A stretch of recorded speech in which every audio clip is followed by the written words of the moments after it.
부자들은 어떻게 돈을 벌까요? 부자들은 시스템으로 돈을 번다고 입을 모아서 얘기합니다. 시스템은 곧 효율성이죠. 시스템을 잘 구축해두면 같은 시간에 훨씬 더 많은 결과를 낼 수 있기 때문에 시스템이 굉장히 중요한데, 잠을 잘 자는 것도 시스템이 아주 큰 역할을 합니다. 잠을 자는 것은 시스템보다는 공식이라는 말을 쓰는 게 더 어울릴 것 같은데, 잠을 잘 자는 사람들은요, 다 나름 어떤 공식과 기준을 가지고 잠을 잡니다. 자, 오늘 제가 여러분께 공식 하나를 알려드릴 거예요. 어떤 공식이냐면, 똑같은 시간을 자더라도 아침에 훨씬 더 개운하게 일어날 수 있는 숙면 공식을 알려드릴 겁니다.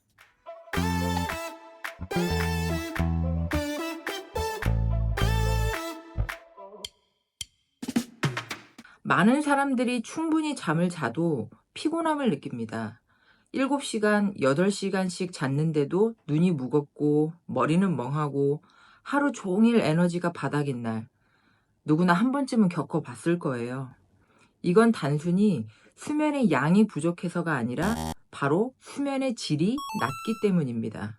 우리의 수면은 약 90분 주기로 수면 사이클로 구성되어 있고, 이 주기 안에는 얕은 수면, 깊은 수면, 렘 수면이 포함되어 있습니다. 그 중에서도 피로 회복과 면역력 향상, 기억 정리 등 이러한 핵심 기능은 서파 수면, 즉 깊은 수면에서 일어납니다. 그런데 우리는 스마트폰을 보거나 스트레스, 카페인 섭취, 이러한 여러 가지 환경적인 요인들로 인해서 현대인들이 이 깊은 수면 단계로 진입하지 못하는 경우가 굉장히 많습니다. 그래서 아무리 오랜 시간 잠을 자도 뇌와 몸은 회복되지 않고 계속 피곤한 상태가 유지되는 겁니다. 이 깊은 수면을 유도하는 핵심 물질이 바로 수면 호르몬인 멜라토닌입니다. 멜라토닌은 해가 지고 어두워질수록 분비되어 우리 몸에 이제 잘 시간이다 라는 신호를 보내죠. 그런데 밤늦게까지 스마트폰을 본다거나 형광등처럼 강한 조명 아래 있다 보면 수면 호르몬인 멜라토닌 분비가 억제됩니다. 결과적으로 몸은 피곤하지만 뇌는 잠에 들 준비가 안 되어 있는 상태가 되는 거죠. 그래서 우리가 주목해야 할 것이 바로 수면의 공식입니다. 그냥 자는 것이 아니라 깊이 자는 조건을 갖춘 숙면 시스템을 설계하는 것이 필요합니다. 저는 이것을 SMB 공식이라고 부릅니다. SMB sleep must be. 숙면을 위해 꼭 필요한 3가지 조건이죠. 먼저 햇빛입니다. 아침에 햇빛을 쬐는 건 단순히 기분을 좋게 하기 위한 것이 아닙니다. 우리 눈 속 망막 수용체에는 빛을 인식하면 생체 시계를 조절하는 시교차상에게 신호를 보냅니다. 이 신호는 약 15시간 후에 멜라토닌이 분비될 수 있도록 타이밍을 맞춰줍니다. 즉, 아침에 햇볕을 잘 받으면 밤에 자연스럽게 졸리고 깊은 잠에 들 수 있다는 뜻이죠. 미국 수면의학회에서도 햇빛 노출을 포함한 라이트 테라피를 수면 장애 치료의 보조 수단으로 권장하고 있습니다. 특히 아침 햇빛을 못 보는 분들은 이러한 라이트 테라피를 활용하는 것도 좋은 방법입니다. 이렇게 하루의 리듬을 리셋하고 밤에 멜라토닌 생성을 준비하는 거죠. 그렇다면 나한테 맞는 햇빛 샤워 타이밍은 언제일까요? 평소 잠자리에 드는 시간에서 15시간을 뺀 시간이 본인의 가장 효과적인 햇빛 노출 시간입니다. 이걸 표로 보여드릴게요. 이 시간을 기준으로 약 30분 정도 산책하거나 창가에 앉아 자연광을 받으면 좋습니다. 수면의 시작은 멜라토닌이 결정합니다. 그런데 나이가 들거나 스트레스가 많거나 인공 조명 노출이 잦은 사람은 멜라토닌이 부족할 수 있어요. 이럴 때는 보조제를 활용하는 것도 방법입니다.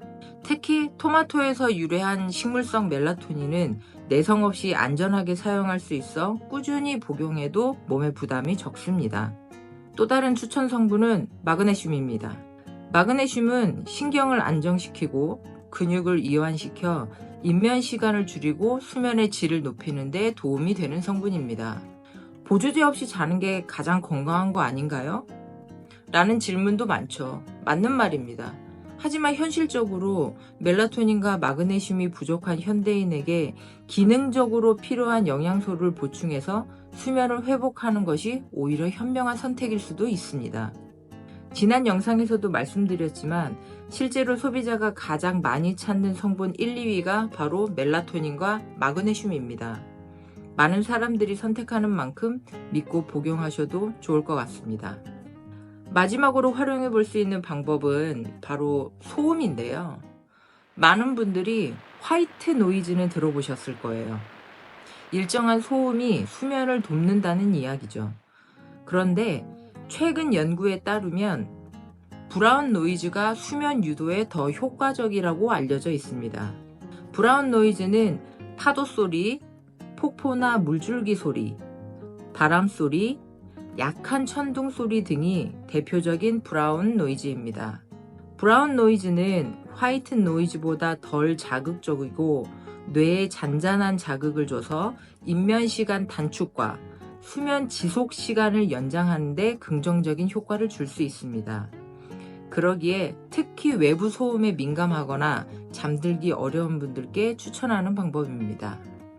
저도 한때는 나는 원래 아침에 약한 체질인가 보다 하고 넘겼던 사람입니다. 새벽 1시쯤 자는 생활이 고정되어 있어서 수면 루틴을 바꾸는 건 어렵다고 생각했죠. 그런데 이 내용을 알고 제가 직접 실천을 해봤습니다. 오전 10시 출근 시간에 맞춰서 출근을 하면서 약 30분 동안 자연광을 쬐는 햇빛 샤워를 했고 잠자기 30분 전 멜라토닌 한정을 섭취, 브라운 노이즈를 켜고 1시간 후 자동 꺼짐 설정을 해두었어요. 이 루틴을 약 1개월 정도 꾸준히 실천했는데요. 같은 6시간 수면인데도 아침에 눈이 훨씬 덜 무겁고 머리가 맑아졌다는 느낌을 받았습니다. 커피를 줄여도 업무 집중도가 높아졌고 감정적으로도 안정감이 생겼습니다. 수면도 시스템이 필요합니다. 그냥 자는 것이 아니라 깊게 회복하며 자는 수면 설계가 필요하죠. 오늘 알려드린 SMB 공식, 이 세 가지를 매일 실천한다면 같은 시간을 자더라도 몸과 마음은 완전히 달라질 수 있습니다. 오늘 밤부터 SMB 공식을 실천해 보세요. 그리고 내일 아침 진짜로 개운한 기상을 경험해 보시길 바랍니다. 오늘 영상이 마음에 드셨다면 구독과 좋아요, 알림 설정 꼭 부탁드립니다. 다음에는 더 깊이 있는 꿀잠 전략으로 찾아뵐게요. 여러분, 오늘 밤도 꿀잠 하세요.